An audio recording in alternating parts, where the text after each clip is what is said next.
On 8 March 2014, a Malaysian Airlines flight took off from Kuala Lumpur but did not reach Beijing, its destination. Till date, no one knows about the whereabouts of this flight. But after 8 years finally, we've found a clue about the location of this aircraft. Welcome you once again in the ASTV videos. Viewers, the date was the 8th of March 2014, that is, about 8 years ago.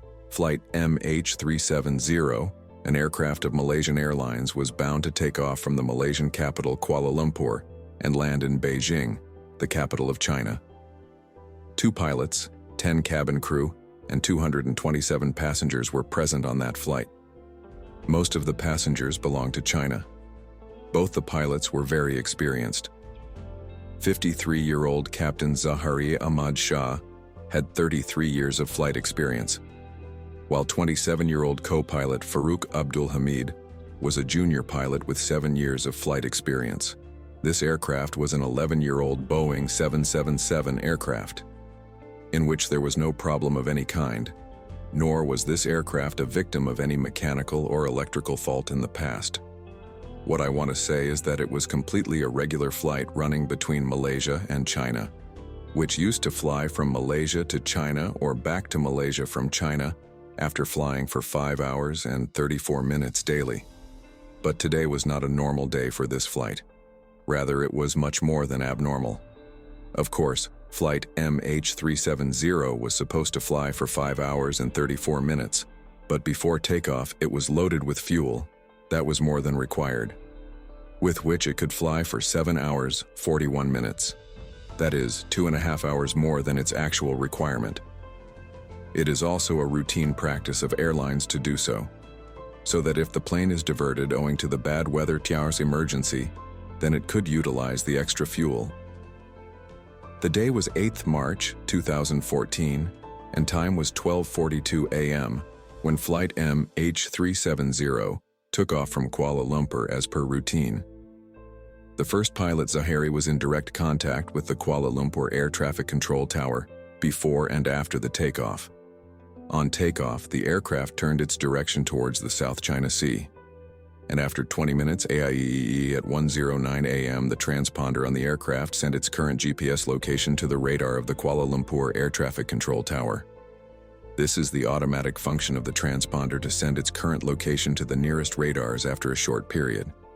Till now everything was going according to plan. 10 minutes after that, i.e. at 1:19 a.m., when flight MH370 left Malaysian air jurisdiction and entered Vietnamese air jurisdiction. The control tower of Kuala Lumpur contacted first pilot Zahari for the last time and said this. This meant that now flight MH370 should contact the control tower of the Vietnamese city of Ho Chi Minh. First pilot Captain Zahari heard this message and also replied to it. Neither the control tower nor did Captain Zahari knew that this goodnight message was going to be the last message to be received from MH370. At this time, a full 37 minutes had elapsed since the flight took off. Now it normally happens that until the plane reaches its destination, it stays in contact with the air traffic control tower of any major airport coming in its way. And similarly, it was expected to happen here also. But everything that was going on normally till now started becoming abnormal. Yes, exactly 3 minutes after his last message, i.e. at 1:21 a.m., flight MH370 suddenly disappeared from the radar. That is, the plane had completely disappeared from the radar of both Kuala Lumpur and Ho Chi Minh. But this was completely normal for Kuala Lumpur Tower, because they thought that MH370 had now entered Vietnamese airspace. That's why it disappeared from their radar. But when the Ho Chi Minh control tower saw flight MH370 disappearing from their radar, they felt something was wrong. They immediately tried to contact the captain, but no one responded.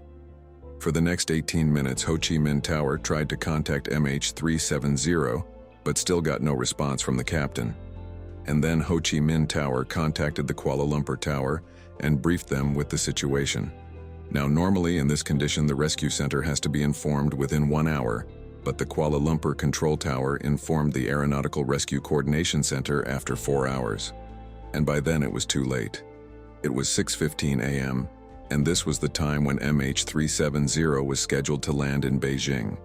There was a hope that the aircraft might land in Beijing at the correct time, but no positive news came from there either. At 6:32 a.m., a search operation has been started at the exact place from where the plane disappeared. 34 ships and 28 aircraft from 7 countries started searching for Flight MH370 on the border of the Gulf of Thailand and the South China Sea. But unfortunately, there was no trace of the aircraft. By this time, the whole world had come to know about this incident. TV, news websites, and social media were all showing only this news. During this, the investigation team of many countries also became a part of the search operation. No one was really able to understand the reason behind sudden disappearance of the aircraft from all the radars, and even if it had crashed on this area of the sea, being such a big aircraft, it was expected some wreck debris to be seen.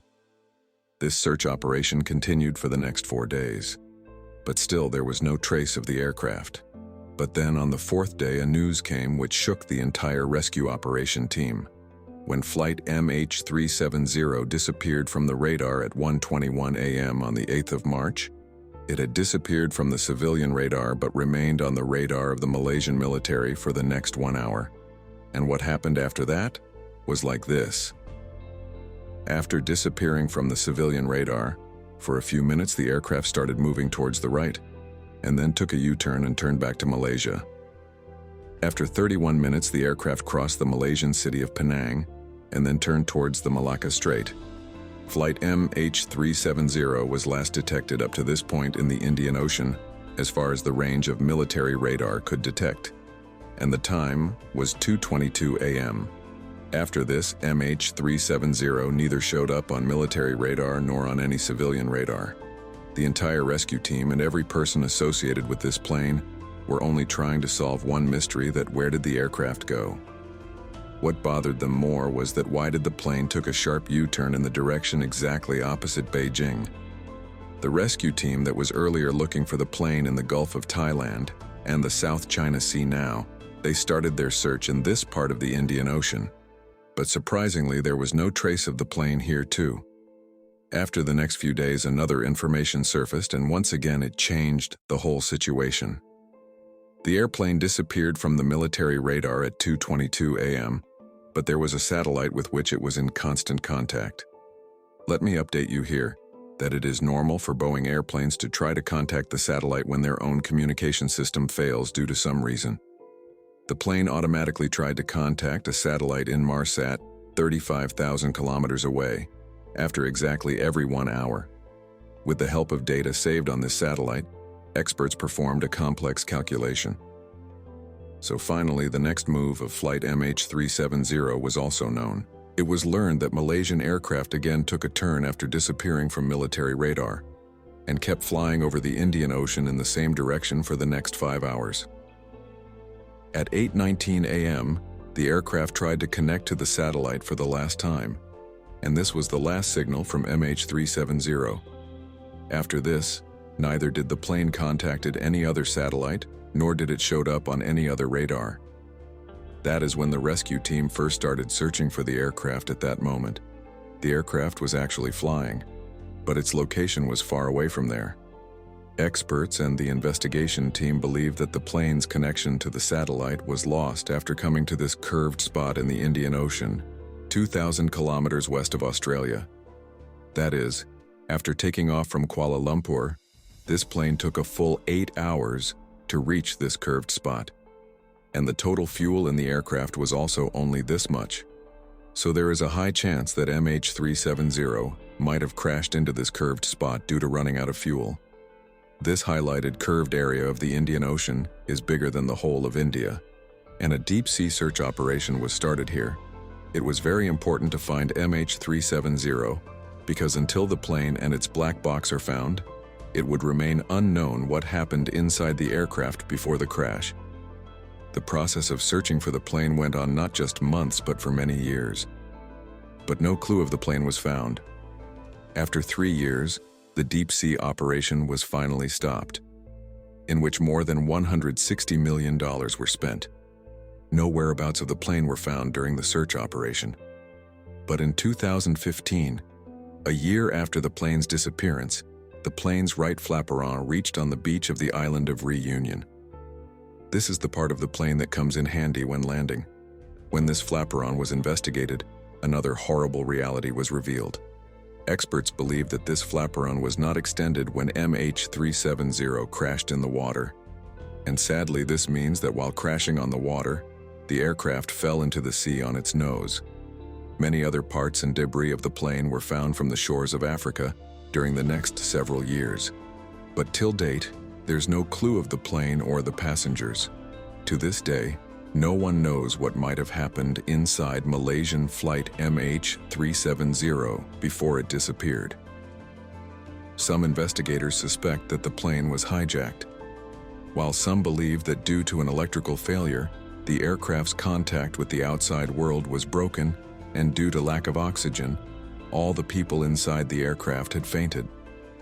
Well, the actual reason can only be known from recordings saved inside the black box of the plane, which is missing somewhere in the Indian Ocean along with the plane. In February 2022, after full 8 years of the disappearance of MH370, the aircraft was once again expected to be found. Richard Gouffret, a British retired aerospace engineer, has claimed that he have found out the actual location of the plane through weak signal propagation analysis. And surprisingly, the pinpoint location which Richard has mentioned is present in the same curved area of the Indian Ocean. Richard believes that the wreck of missing Malaysian Airlines is lying 4,000 meters below the ocean at the exact point he had mentioned. This depth is the same as to where Titanic laid for 74 years, before it was discovered in 1985. Now, how seriously do Malaysian authorities take the claim of this retired aerospace engineer? And whether a new search operation is launched at this location or not, only time will tell. We hope you enjoyed this video from ASTV. Don't forget to like, share, and subscribe, and leave your valuable comments. Thank you for your love and support. See you in the next amazing video.